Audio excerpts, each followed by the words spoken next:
Assalamualaikum warahmatullahi wabarakatuh. Dalam rangka melaksanakan kegiatan masa libur kerja, saya bersama teman Blusuker Makam Sepuh sudah menjadi kebiasaan untuk melakukan penelitian yang menurutku penting dan mungkin tidak penting untuk orang lain. Seperti pada awal kata pendahulu ini, diri saya bukanlah jebolan sekolah akademis yang memuat tentang perjalanan jenjang pendidikan perguruan tinggi negeri maupun swasta yang berbasis tentang kesejarahan ataupun kebudayaan daerah. Hanya senang melakukan sebuah perjalanan yang menurutku bermanfaat untuk pribadi saya, syukur bermanfaat untuk orang lain. Untuk melaksanakan survei lokasi yang dikunjungi, pilihan tempat yang mengandung unsur jejak sejarah, entah itu masa klasik, kolonial, punden atau petilasan yang dianggap keramat. Perjalanan kali ini akan mengupas tentang makam salah seorang tokoh dalam cerita rakyat. Beliau adalah seorang tokoh yang pertama kali membuka desa setempat. Tokoh tersebut lebih dikenal dengan sebutan Ki Ageng Mandurorejo dan Kiai Sabardrono, sehingga salah satu nama tokoh dijadikan toponimi sebuah tempat yang sekarang ramai padat pemukiman warga, Dusun Drono, Desa Ketaon, Kecamatan Banyudono, Kabupaten Boyolali. Pada tanggal 29 April 2023, saya mengikuti acara belusukan dalam rangka silaturahmi lebaran antara pemuda dari berbagai daerah. Ada yang dari daerah istimewa Yogyakarta, Klaten, Magelang, Boyolali, Salatiga, dan saya sendiri dari Ungaran. 3 hari sebelum acara tersebut berjalan, saya mendapatkan kabar dari salah satu belusuker permisanan yang berasal dari Salatiga bahwa tanggal yang tertera di atas akan diagendakan belusukan sekaligus ziarah ke makam tokoh sesepuh yang berada di Kabupaten Boyolali. Di antaranya makam Kasepuhan Prabu Sri Makurung Handayaningrat.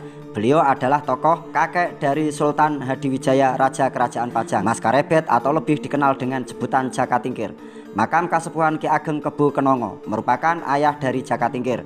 Makam Kasepuhan Tumenggung Barat Ketiga, makam Kasepuhan Patmonegoro, komplek makam Kasepuhan Ki Ageng Mandurorejo dan Kiai Sabardrono, dan yang terakhir komplek makam Kasepuhan Desa Sambi Boyolali. Di Desa Sambi ini kita bakal menemukan komplek makam yang sudah tertata dengan apik, dengan etika kesopanan yang sudah diterapkan pada zaman kerajaan dulu, yaitu di mana makam-makam yang sepuh berada dalam posisi paling utara jika kontur tanah mendatar, atau paling tinggi jika kontur tanahnya berbukit. Penataan makam ini dimulai dari yang tertua, lalu disusul komplek pemakaman yang muda. Sebagai contoh, komplek makam Kasepuhan Desa Sambi ini masih oriental atau kental dengan makam Kasepuhan pemerintahan Mataram Islam, dengan pemimpin kala itu Sultan Agung Hanyokrokusumo sebagai rajanya, sampai generasi berikutnya dengan tata letak mulai dari utara, nisan Kasepuhan Mataram Islam, Langgam Hanyokrokusuman Ageng, diikuti komplek makam dengan pahatan nisan Mataram Islam Amangkuratan atau lebih dikenal dengan Hanyokrokusuman Alit. Lalu nisan-nisan peralihan akhir Mataram Islam Amangkurat awal Pakubuwono, semua tertata sejajar dengan kaidah yang sudah diterapkan masa itu. Hanya sedikit gambaran betapa megahnya kala itu. Pembangunan makam dengan kearifan lokalnya sudah tertata sedemikian rupa. Di antara tempat-tempat yang kita belusui, saya pun lebih memilih untuk mengawali pembahasan nisan yang berada di komplek makam Kasepuhan Ki Ageng Mandurorejo dan Kiai Sabardrono. Kenapa demikian? Alasannya karena selama belusukan makam-makam sepuh baru kali ini saya bisa melihat dan memegang pahatan nisan yang sangat istimewa, di mana dalam pengerjaan pahatan nisan tersebut sangat halus dan sempurna. Terdapat pula pahatan Purnamasidi pada bagian permukaan nisannya. Terdapat ukiran jirat menurut saya adalah patran dengan bentuk pahatan tanaman sulur-sulur, hampir mendekati kemiripan dengan relief yang berada pada bangunan candi. Pahatan demikian berada pada bagian kaki nisan, tepat berada di bawah pinggang nisan.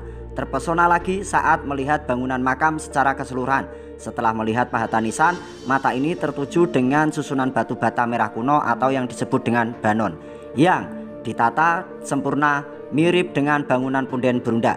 Rasa heran itu muncul dari benak saya. Baru kali ini saya melihat bangunan makam masih lengkap dengan nisan dan jiratnya, walaupun jirat makam sudah tidak tertata dengan rapi. Jirat adalah bangunan makam yang sengaja dibuat supaya lebih mudah mengenali asal-usul siapakah tokoh yang dimakamkan. Dalam komplek makam Kasepuhan ini terdapat 5 pusara tokoh pembesar masa itu.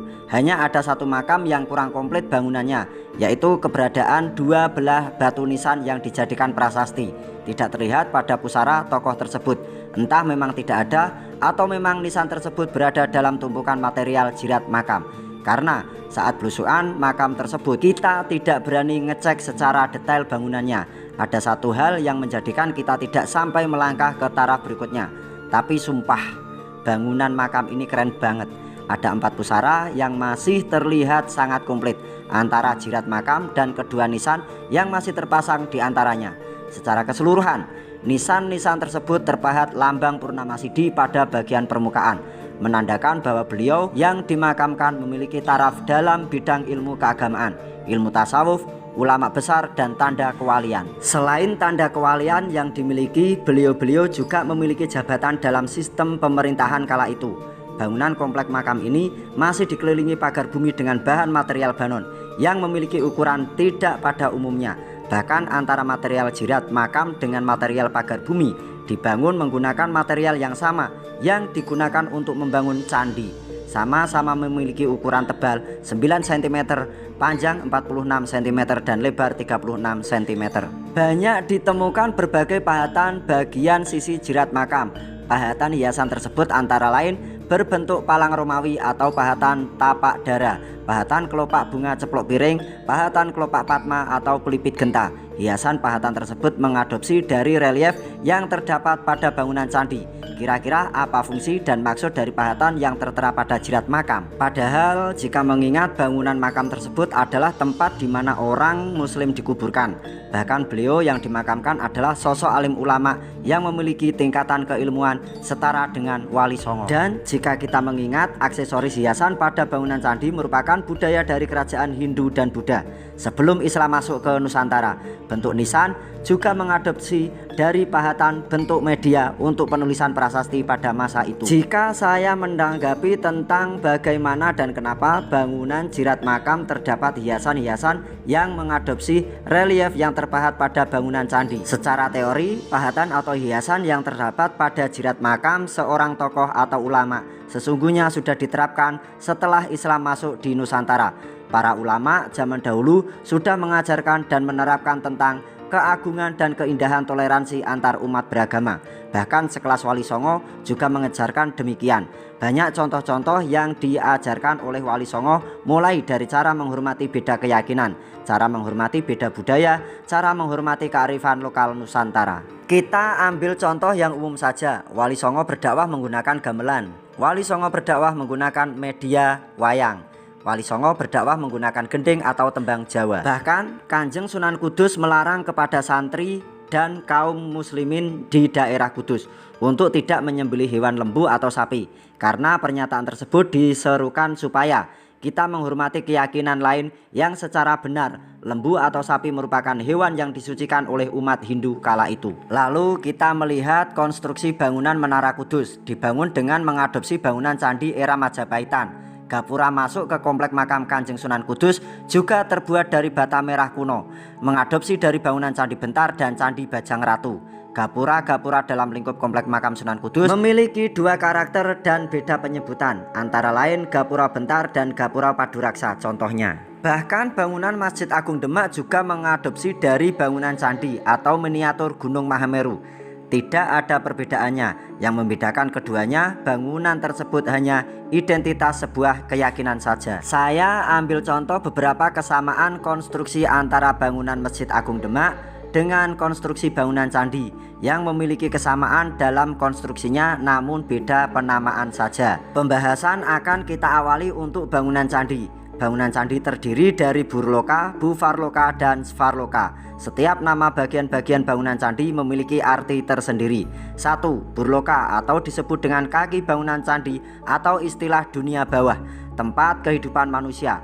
2. Bufarloka atau disebut dengan bagian tubuh candi yang mempunyai makna tempat kehidupan manusia yang disucikan. 3. Svarloka atau disebut dengan atap bangunan candi yang diartikan tempat atau hunian para dewa. Atap bangunan candi memiliki 3 teras atau susunan yang membentuk kerucut ke atas. Sedangkan untuk bangunan Masjid Agung Demak, sebagian diketahui bahwa entitas bangunan Masjid Agung Demak dibentuk dengan unik dan khas, membedakan bangunan masjid di wilayah lainnya dan di dunia. Bangunan masjid memiliki atap berbentuk tumpang bersusun 3 atau yang disebut dengan tajuk.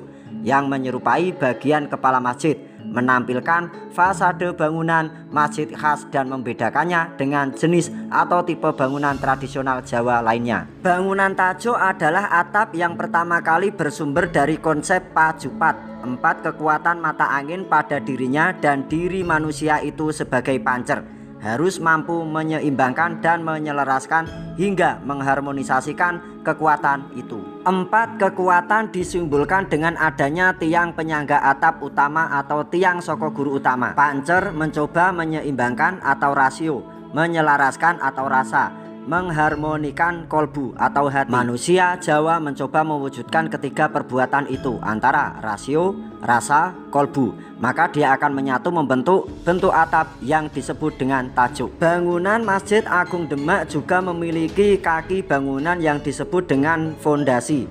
Fungsi daripada fondasi tersebut adalah untuk menguatkan bangunan itu sendiri. Bangunan Masjid Agung Demak juga memiliki kulit atau tembok yang mengelilingi ruang utama masjid atau daleman. Masjid Agung Demak juga memiliki tiang tajuk yang bersusun tumpang 3, sama halnya dengan konstruksi Sfarloka yang terdapat pada bangunan candi. Jika istilah Sfarloka mempunyai makna hunian para dewa, bangunan masjid pun juga memiliki mustaka bagian atas merupakan sebagai penunjuk pancer utama untuk menuju ketuhanan Allah Subhanahu wa Ta'ala. Jika kita mengingat, sebenarnya para ulama-ulama sepuh terdahulu sudah mengajarkan tentang toleransi antar umat beragama, bahkan menyerukan untuk tidak meninggalkan adat budaya yang pernah tercipta di Nusantara kita. Saya seringkali menjumpai makam-makam yang masih komplit konstruksi bangunan jiratnya, bahkan tidak hanya di komplek makam Dusun Drono saja, melainkan tempat-tempat yang lainnya yang kebetulan terdapat makam-makam sepuhnya. Setiap belusukan ke makam-makam sepuh di berbagai daerah seringkali melihat pahatan-pahatan nisan sepuh yang dijadikan prasasti anumerta. Kebanyakan setiap nisan memiliki simbol-simbol yang berbeda tergantung dengan karakter penggambaran seseorang dalam segi jabatan, tingkatan, keilmuan bidang tata negara, dan keilmuan dalam bidang kesufian. Pahatan atau simbol yang diterapkan dalam pahatan nisan memiliki arti tersendiri. Jenis pahatan tumpal keris, tumpal tombak, purnama sidi, wulan tumanggal tertusuk tumpal, suryo condro, suryo suminar, dan masih banyak yang lainnya. Simbol-simbol tersebut terpahat dalam media batu nisan berbagai era, mulai dari langgam Demak, langgam Bayat, langgam Pajang, langgam Mataram Islam. Langgam Mataram Islam ini pun memiliki 2 karakter yang hampir memiliki kesamaan, serupa tapi tak sama dalam bentuk pahatan batu nisan antara Mataram Islam Hanyokro Kusumo Ageng dan Hanyokro Kusuman Alit atau disebut dengan Amangkurat, langgam Paku Buanan, dan langgam Pantura. Dari sinilah niatan saya pribadi bisa melakukan penelitian kecil untuk belajar menguak salah satu sisi dari cerita legenda versi rakyat yang sudah terangkum dalam babat. Untuk mengetahui lebih lanjut tentang kedua tokoh yang dimakamkan di Dusun Drono Desa Ketaon, belum diketahui tentang seluk-beluk dan sepak terjang beliau berlima. Cuma penamaan tokoh antara Manduro Rejo dengan Sabar Drono memiliki ciri khas yang sudah mendapatkan alur cerita dari porsinya masing-masing. Sehingga salah satu tokoh yang dimakamkan dalam komplek pemakaman sepuh tersebut dijadikan sebagai toponimi sebuah wilayah di bawah pemerintahan desa. Wilayah tersebut bernama Dusun Drono, diambil dari nama belakang atau mungkin nama panggilan beliau dari salah satu tokoh pendahulu yang bernama Kiai Ageng Sabar Drono. Jika kita amati kelima makam tersebut, terdapat batu nisan dengan pahatan yang sangat menakjubkan bagi saya pribadi. Karena apa? Setelah sedikit saya mempelajari buku yang mengupas tentang nisan-nisan Nusantara dan langgam batu nisan, akhirnya saya mengerti walaupun sedikit yang saya tangkap. Pelajaran itu saya petik hikmahnya dari setiap postingan di media sosial Facebook. Mengambil hikmah ketika bersama-sama belusukan religius ke makam-makam sepuh. Dari situlah saya mengerti dan paham tentang batu nisan dari bentuk pahatan dan asal muasal langgam dari batu nisan tersebut. Sedikit memberikan pengalaman ketika belusukan dan memvisualkan tentang pahatan nisan. Jika saya bersama teman-teman yang sehobi berpendapat bahwa komplek makam Kasepuhan Ki Ageng Manduro Rejo dan Kiai Ageng Sabar Drono beserta tokoh lainnya, beliau-beliau ini pernah memiliki sepak terjang pada masa peralihan akhir Demak awal berdirinya Kerajaan Pajang. Jadi pahatan nisan memiliki 2 karakter langgam yang berbeda, terpahat antara Langgam Demak dengan Langgam Pajang. Secara menyeluruh, pada masa kehidupan beliau berlima merupakan tokoh-tokoh yang mempunyai peranan penting dalam sistem tata negara. Beliau berlima adalah pejabat di salah satu kerajaan yang didominasinya, termasuk golongan tokoh yang menguasai ilmu keagamaan, memiliki ilmu tasawuf, termasuk tokoh sufi yang tingkatan kewaliannya sudah tidak diragukan lagi. Keistimewaan lain di komplek makam Kasepuhan ini adalah di mana jirat makam dibangun dengan konstruksi punden berunda yang menggunakan material batu bata kuno atau banon. Satu hal yang mengejutkan lagi, bahwa material-material tersebut dibuat sama persis ukurannya dengan material banon untuk bangunan candi. Besar, lebar, dan panjang pun memiliki ukuran yang sama. Sama persis konsepnya cara leluhur membangun percandian. Ikuti terus penelusuran berikutnya tentang kearifan lokal Nusantara yang menggambarkan pesan moral lewat pahatan pada batu nisan maupun bangunan jirat makam, dan masih di seputaran Kabupaten Boyolali dan sekitarnya.